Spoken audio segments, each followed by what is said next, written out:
Bonjour les amis. Cette fois-ci, l'abbé Laurent Gagnon, dans l'Évangile de l'an 2000, nous donne un exemple terrestre pour que l'on puisse comprendre véritablement l'impact que nous avons face à tous ceux et celles qui nous entourent. Le titre véritable qu'il donne, c'est « Bienheureux les cœurs purs, car ils verront Dieu, car ils verront l'amour ». Mais le titre que moi j'ai le goût de lui donner, c'est « La fenêtre sale ». Est-ce que notre fenêtre est propre? Est-ce qu'elle est sale? Est-ce qu'elle est ombragée? Est-ce qu'il y a des éléments qui nous empêchent de voir véritablement tout ce qui est beau, bon, juste et louable? Je vous lis ce texte. Si une fenêtre est sale, elle ne laisse passer que peu de lumière. Si les nuages noirs obscurcissent le firmament, les rayons de soleil ne les traversent plus pour illuminer la terre.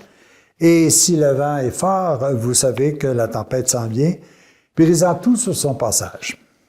Il en est ainsi dans votre âme, quand les pensées sombres vous envahissent. La lumière de la vérité s'obscurcisse en vous et vous cherchez à tâtons votre chemin. Vous cherchez à ce moment-là, bien souvent et malheureusement, par la souffrance et la peur.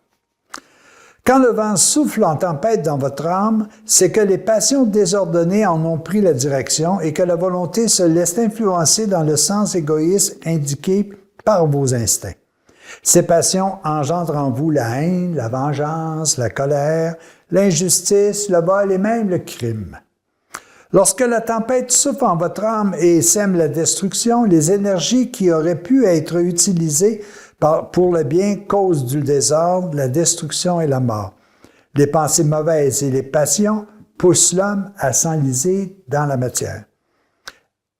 Est-ce que les pensées mauvaises, est-ce que les passions ne sont pas un peu une partie de ce qui est sale dans ma vie et qui m'empêche véritablement de voir tout ce qui est beau, bon, juste et louable chez les autres? À y réfléchir. Ceux qui gardent leur âme en paix ne l'ouvrent pas aux pensées inutiles, semblables, nuisibles ou mauvaises. Ils cultivent seulement les bonnes pensées dans la terre de leur âme, les pensées positives du bien qui portent toujours des fruits abondants. Ce sont les cœurs purs qui aperçoivent la lumière divine de la vérité. Ils s'en nourrissent pour se fortifier et se libérer de toutes les entraves de la matière. Bienheureux les cœurs purs, car ils verront l'amour, car ils verront Dieu. Ils avanceront de lumière en lumière dans la connaissance de la vérité. Dieu est le flambeau qui éclaire la route. La lumière les affranchit de la tyrannie des passions mauvaises qui luttent sans cesse contre l'esprit. La lumière de l'esprit de vérité brille dans leur esprit et les guide progressivement vers la vérité entière. Ils vivent dans la région supérieure de leur âme où brille le soleil divin. Au-dessus des nuages noirs, dans le calme serein des hauteurs, ils volent vers le soleil divin qui brille toujours dans le ciel de l'âme. Bienheureux les cœurs purs, car ils verront Dieu et l'amour dès ici-bas. Ils découvriront la vérité dans la pure lumière de la foi éclairée par l'Esprit. Alors, j'ai le goût de dire, est-ce qu'ensemble, on ne travaillera pas pour nettoyer davantage ma lumière? Ce matin, je m'en venais sur la route et puis il y avait beaucoup pas de givre, mais il y avait de la boîte qui était laissée parce que la neige commence à fondre et puis bon. Et à un moment donné, tu t'aperçois que si tu ne nettoies pas ta vitre, tu ne vois plus du tout comment est la route comme telle. Alors, il faut qu'on soit capable, nous aussi, de nettoyer notre route.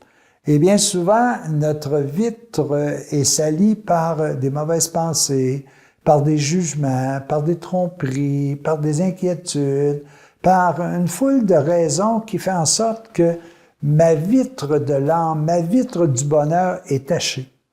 Et c'est ce qui m'empêche véritablement de voir ce qui est beau. Est-ce que, par exemple, je me fie uniquement, premièrement, à mes sentiments extérieurs pour dire que telle chose est belle ou n'est pas belle, sans que je sois capable d'aller au-delà de ça?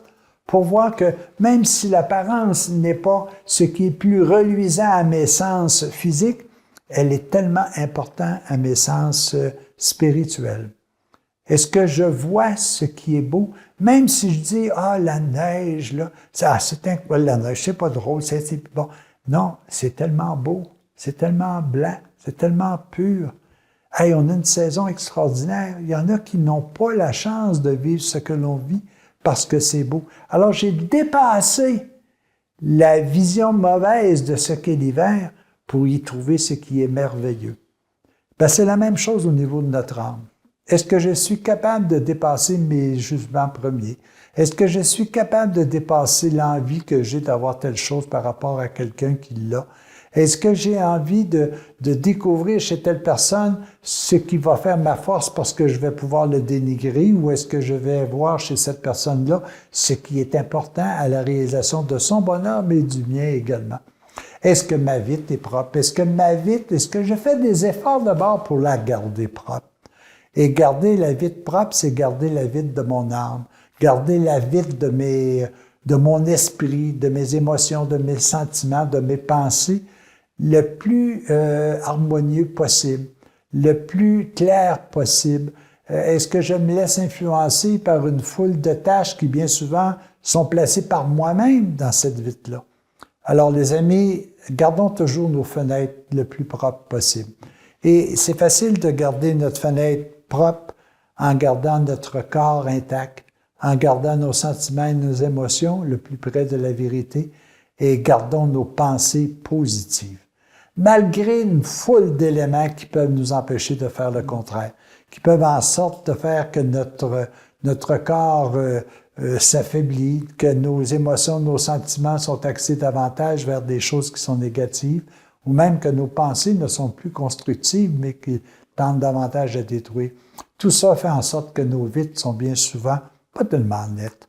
Mais encore là, nous sommes tout-puissants, car c'est nous qui pouvons faire en sorte que notre corps, que notre âme, que notre esprit, ou si vous voulez, que notre physique, que nos émotions, que nos sentiments, que nos pensées, que notre volonté soient axés véritablement vers une vision claire de ce qui est mon univers. Et cet univers, elle est aussi dans l'invisible, en l'amour avec Dieu, en fusion avec sa perfection.